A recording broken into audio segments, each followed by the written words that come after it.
জামায়াত ইসলামী liberal পলিটিক্সের কথা বলেন, কিন্তু আসলে শরিয়া আইনের সাথে এই লিবারেল পলিটিক্সে একটা বিভেদ আছে। সে বিষয়ে যদি সময় থাকে আমি নুরুল ইসলাম বুলবুলের কাছে শুনবো, কিন্তু তার আগে ডক্টর নাহরিন খান, আমি আপনার কাছে শুনতে চাই যে পিআর প্রসেস নিয়ে এখন যে দাবিটা এসেছে এটাকে আপনি কিভাবে দেখছেন? আসলে হয়েছে কি, আমি এগুলো সব কিছুকেই ইলেকশনটা যাতে না হতে পারে বা দেরি হয়, এটার এক ধরনের ওই যে বলে না যে মিটিকুলাসলি ডিজাইনড একটা শব্দ দিয়ে আমাদের এই অভ্যুত্থানের পর থেকে শুরু হয়েছে না, আমার কেন জানি মনে হচ্ছে এগুলো ভেরি মিটিকুলাসলি ডিজাইন। বিকজ আপনি দেখেন যে প্রথমে কিন্তু পিআর লোয়ার হাউস এটা ছিল না, হঠাৎ করে এটা কোথায় থেকে আসলো? আমি পিআরকে মনে করি পিআরও একটা কোটা পদ্ধতি। কি কারণে বলছি এটা, যে দেখেন সংরক্ষিত নারী আসন নিয়ে অনেক কথা হয়, বা নারী প্রসঙ্গে আবার কথা বললে উনি বলবেন যে অপ্রাসঙ্গিক। আসলে ইলেকশন নিয়ে যখন কথা হবে নারীর প্রসঙ্গ আপনাকে আনতেই হবে, নারীকে বাদ দিয়ে ইলেকশন নয়, তাই না? বা একটা দেশ নয়, এটা আপনাকে মাথায় রাখতে হবে। নারী প্রসঙ্গ আসলে অপ্রাসঙ্গিক নয়। তো পিআরটা পদ্ধতির সাথে দেখেন সংরক্ষিত নারী আসনের একটা সম্পর্ক আছে। সংরক্ষিত নারী আসনে বিএনপি বলেছে যে তারা এখন পর্যন্ত চায় না যে সংরক্ষিত আসনে সরাসরি ইলেকশন হোক, যেটা একজন একাডেমিশিয়ান হিসেবে আমিও মনে করি, কারণ বাংলাদেশের নারীরা সেই সিচুয়েশনে নাই। মেইন প্রবলেম যেটা হয় সেটা হচ্ছে যে কোন নারীকে আপনি সিলেক্ট করছেন, তাই না? এটা নিয়ে তো ডিবেটটা।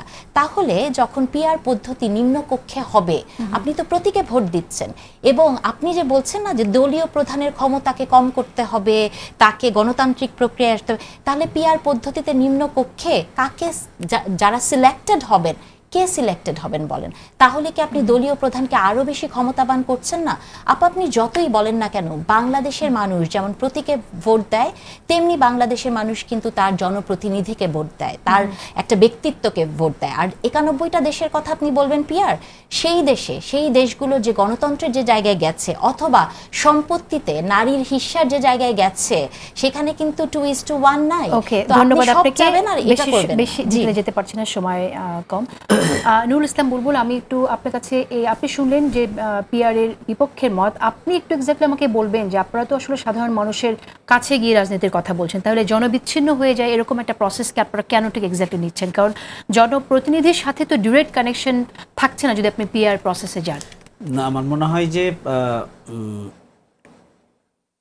পিআর পদ্ধতির মাধ্যমে নির্বাচনের ব্যাপারে দুনিয়ার অসংখ্য দেশে উদাহরণ আছে।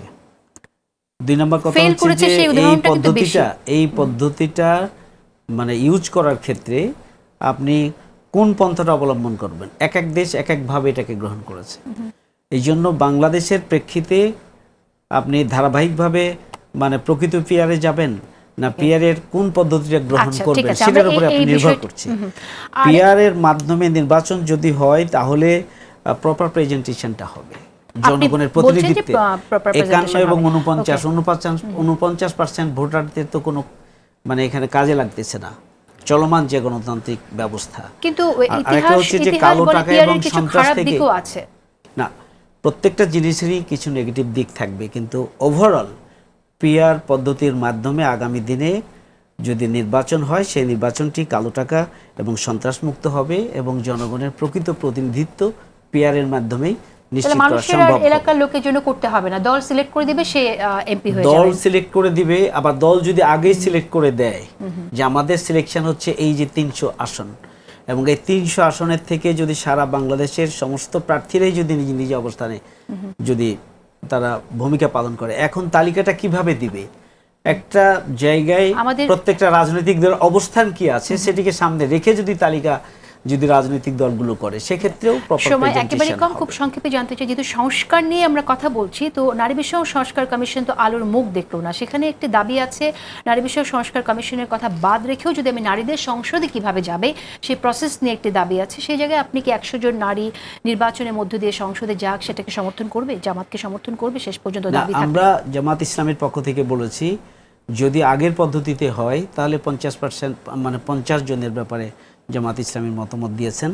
আর যদি উচ্চকক্ষে সরাসরি নির্বাচন হয় তাহলে আমরা বলেছি যে 100 হওয়ার জন্য আমরা বলেছি। নারীরা যদি সরাসরি নির্বাচন করে তাহলে 100 জন হবে।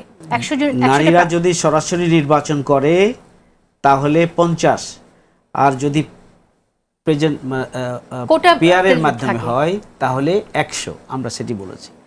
ওকে ওকে, আপনার মন্তব্য শুনতে চাই, আমি সময় খুব বেশি নেই। সরাসরি নির্বাচন আপনি শুনলেন কি বলেছেন উনি 100 আসলে 100 পিআর হলে ওনারা 100 আসন দিতে রাজি আছেন। পিআর আমি যাবই না, বিকজ এটা একটা মানে I don't think it's a মানে genuine concept where people's opinion are reflected. যেটাতে আমি মানে প্র্যাকটিক্যাল প্রবলেমের কথা বলি, যেভাবে 100 জন নারীর কথা বলা হচ্ছে, তো দেখা যাবে এক একজনের আওতায় 3টা করে সংসদীয় আসন পড়বে। 3টা করে সংসদীয় আসনে নির্বাচন করাটা আসলে অন্য প্রসেস কি হতে পারে? আপনারা তো এখানে কোনো কিছু না, এটা তো যখন আমাদের 300 জন এমপি আমরা নমিনেশন দেই, আমাদের এখানে তো কোনটা মহিলাকে দেওয়া যাবে কোনটা পুরুষকে দেওয়া যাবে এভাবে চিন্তা করা নয়। কথা হচ্ছে ওই এলাকার যোগ্য লোককে, আমাদের মধ্যে অনেকেই তো সরাসরি নির্বাচন করে মহিলা এমপি হচ্ছে। তো এখানে আবার মহিলাদেরকে আলাদা করে ঠিক আছে, ওইটা যেটা 100 জন একটা করে সংরক্ষিত, এটা হলো লিডারশিপ ডেভেলপ করার জন্য। বাট বিএনপিতে কিন্তু এখন এবার আমি যেটা দেখতে পাচ্ছি, মানে বেশ ভালো সংখ্যক কিন্তু আমাদের মহিলা নেত্রীরা খুব ভালো ভূমিকা রেখেছেন এবং তারা সরাসরি নির্বাচনই করবেন, এবং এটা আমাদের 300 জনের মধ্যে থেকেই হবে।